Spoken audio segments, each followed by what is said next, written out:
안녕하십니까. 온라인 교육기관에서 위험물 과목을 강의하는 이재욱입니다. 오늘은 지난 시간에 이어서 챕터 67 제5류 위험물과 제6류 위험물에 대해서 알아보도록 하겠습니다. 제6류 위험물은 크게 종류가 많지 않기 때문에 별로 중요한 부분은 없고, 제5류 위험물 같은 경우는 자기 반응성 물질이기도 하고 폭발물로도 많이 사용되는 물질들이기 때문에 출제 빈도수도 꽤 있는 편이기도 합니다. 또 여러 가지 화학식들도 많고, 물론 앞서 했던 4류 위험물에도 많은 화학식들도 있었고, 또 출제 빈도수도 꽤 높은 부분이지만 5류 위험물도 그와 못지않게 많은 출제 빈도수를 가지고 있는 부분입니다. 이 점 염두에 두시고 같이 보도록 하겠습니다. 자, 제5류 위험물. 자, 제5류 위험물의 일반적인 성질은 앞서도 말씀드렸지만 자기 반응성 그리고 유기화학 물질입니다. 자기 반응성 물질이고 자연 발화의 위험성을 가지고 있습니다. 외부로부터 산소 공급 없이도 얘네들이 가열이라든가 충격, 마찰 등에 의해 가지고 폭발을 일으킬 수 있는 그러한 물질이 되겠습니다. 그리고 얘네들은 환원성 고체 또는 액체로서 연소 속도가 굉장히 빠르고, 앞서도 말했듯이 가열이라든가 마찰, 충격에 의해서 폭발할 수 있는 그러한 물질들입니다. 또 보시면은 히드라진 유도체류를 제외하고는 다 유기화학 물질입니다. 그리고 유기과산화물을 또 제외하고는 질소를 함유한 유기질소화합물이기도 합니다. 자, 그리고 가연물인 동시에 자체 내에 많은 산소를 가지고 있기 때문에 스스로 폭발할 수 있는 그러한 위험 물질이다, 이렇게 보시면 되겠고, 일단 제일 중요한 것은 제5류 위험물이다 그러면 자기 반응성 물질, 이것은 반드시 알아두시기 바랍니다. 즉 외부로부터 산소 공급 없이도 스스로 폭발할 수 있는 그러한 물질이라는 것 반드시 기억해 두시기 바랍니다. 자, 그 다음 이 5류 위험물, 제5류 위험물의 분명 및 지정수량에 대해서 한번 보겠습니다. 유기과산화물과 질산 에스테르류 해서 10kg입니다. 굉장히 위험하다는 뜻입니다. 지정수량이 작다는 뜻은. 그 다음에 니트로소화합물, 니트로화합물, 아조화합물, 디아조화합물, 그 다음에 히드라진 유도체, 얘네들은 다 지정수량이 200kg. 그 다음에 히드록실아민, 히드록실아민 염류 100kg 이렇게 되어 있습니다. 자, 위험성에 대해서는 앞서도 말씀드렸던 일반적인 성질하고도 같이 연관이 됩니다. 외부로부터 산소 공급 없이도 스스로 연소할 수 있고, 그리고 연소 속도가 굉장히 빠르고 폭발할 수 있다는 것, 그거 알아두시기 바랍니다. 그 다음에 갈로에서도 써놨지만 유기과산화물류, 질산 에스테르류, 셀룰로이드유, 니트로화합물류, 니트로소화합물류 등이 어떻게 연소 속도가 굉장히 빠르고 어떻게 폭발적이라는 것, 그 다음에 아조화합물이라든가 디아조화합물, 히드라진 유도체 같은 경우는 고농도의 경우 충격에 굉장히 민감하고 연소할 때는 순간적으로 폭발할 수 있다는 것. 근데 중요한 것은 위험성 제일 첫 번째 나왔던 외부의 산소 없이도 스스로 연소할 수 있고 폭발적이라는 것, 요것만 알아두셔도 되겠습니다. 자, 저장 및 취급 방법. 앞서 했던 일반적인 성질이라든가 위험성을 갖다가 베이스로 두고 말씀을 드리는 거예요. 점화원 및 분해를 촉진시키는 물질로부터 당연히 멀리 해야 되겠죠. 그죠? 저장할 때는 가열, 충격, 마찰 등을 피해야 되겠죠. 당연히. 직사광선을 차단해야 되고 습기에 주의해야 된다는 것. 통풍에 또 신경을 써야 된다는 것. 당연히 맞습니다. 그 다음에 강산화제라든가 강산유, 기타 물질이 혼합되지 않도록 해야 되고, 화재가 발생하게 되면은 불 끄기가 굉장히 어려워요. 그래서 가급적이면 작게 나누어서 그렇게 보관을 해야 된다는 것.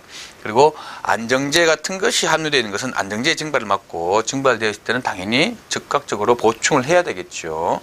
자, 그렇습니다. 자, 소화 방법을 한번 보겠습니다. 소화 방법은 자기 반응성 물질이기 때문에 얘네들은 이산화탄소라든가 분말, 할온, 포와 같은 그런 질식 소화는 적당하지가 않습니다. 그래서 다량의 물로 냉각 소화하는 것이 바람직하다, 이렇게 되어 있습니다. 그리고 밀폐 공간에서는 방호구를 착용하는 건 당연하겠죠. 그죠? 자, 그 다음 예제 한번 볼까요? 제5류 위험물의 공통적인 성질이 아닌 것은 자연 발화의 위험성이 있고, 물과의 직접적인 반응으로 인해 위험성은 적다, 자기 연소를 일으키면 연소 속도가 빠르다, 산화성 액체로서 가열, 충격, 마찰로 인한 폭발 위험이 있다. 산화성 액체는 아니죠. 고체 액체가 다 있습니다. 그죠? 해서 공통적인 성질이 아닌 것은 4번이 되겠습니다. 자, 그렇다면은 제5류 위험물에는 어떠한 종류가 있는지 한번 보도록 하겠습니다. 어떠한 종류가 이제 있는지 한번 보도록 하겠습니다. 자, 첫 번째 유기과산화물. 자, 일반적인 성질 해가지고 일반적으로 어떻게 가운데에 산소가 딱딱 2개가 들어가 있어요. 그죠? 자, 산소를 가지고 있는 그렇게 되어 있고, 얘네들을 유기과산화물이라고 한다. 그리고 직사일광을 당연히 피해야 되겠죠. 찬 곳에 저장한다는 것. 그 다음에 본질적으로 오류 위험 물질들이 대부분 다 불안정합니다. 자, 그리고 자기 반응성 물질 해서 무기과산화물보다 더 위험하다는 것. 그 다음에 산화제, 환원제 모두 멀리 해야 된다는 것. 그 다음에 나머지는 다 상식선에서 보시면 되겠습니다. 자, 위험성. 산소 원자 사이에 결합이 약하기 때문에, 자, 산소 원자가 어떻게? 요렇게 가운데 요렇게 딱 돼 있어요. 그죠? 그 다음에 여기에 다른 것들이 이렇게 붙어 있는 것들이에요. 산소가 이렇게 항상 가운데 안경처럼 딱 들어가 있습니다. 그죠? 자, 그래서 근데 얘네들의 결합이 약하다 이겁니다. 자, 약하기 때문에 어떻게 가열 충격 마찰에 의해서 폭발을 일으키기가 쉽다는 것. 그리고 누설된 유기 과산화물은 배속으로 흘러보내지 말아야 하겠지요. 당연히 어떤 것도 또 마찬가지입니다. 그죠? 액체이면 팽창 질석이라든가 팽창 진주황 같은 것으로 흡수를 시키고, 고체이면은 팽창 질석과 진주황으로 혼합해서 처리해야 된다는 것 알아두십시오. 자, 일단 점화되면 폭발되기 때문에 거진 바로 폭발로 이루어지기 때문에 어떻게 소화 작업을 할 때 주의해야 된다는 것 알아두십시오. 자, 그리고 그 종류에는 과산화 벤조일 해서 벤조일 포옥사이드, 보통 벤조일 포옥사이드라고 주로 많이 나오기도 합니다. 자, 화학식이 어떻게 C6H5CO가 여기 어떻게 각각 들어가는 거예요. C6H5CO가 여기에도 붙고 여기도 어떻게 C6H5CO가 이렇게 붙는 거예요. 가운데 어떻게 산소 2개를 기준으로 해가지고 이렇게 붙어 있는 겁니다. 자, 비수용성이고 알코올이 약간 녹습니다. 그 다음에 상온에서는 안정한 물질이고 강한 산화 작용을 가지고 있습니다.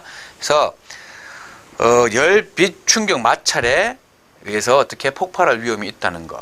자, 그 다음에 수분을 흡수하거나 프탈산 디메틸, 프탈산 디부틸 등을 첨가하게 되면 어떻게 폭발성을 낮출 수 있다는 것 알아두시기 바랍니다. 소맥분이라든가 표백제, 의약품, 화장품 등에 사용합니다. 자, 벤조일 포옥사이드 같은 경우는 수성일 경우 함유율이 중량 %로서 80% 이상일 때 유기과산화물이라고도 합니다.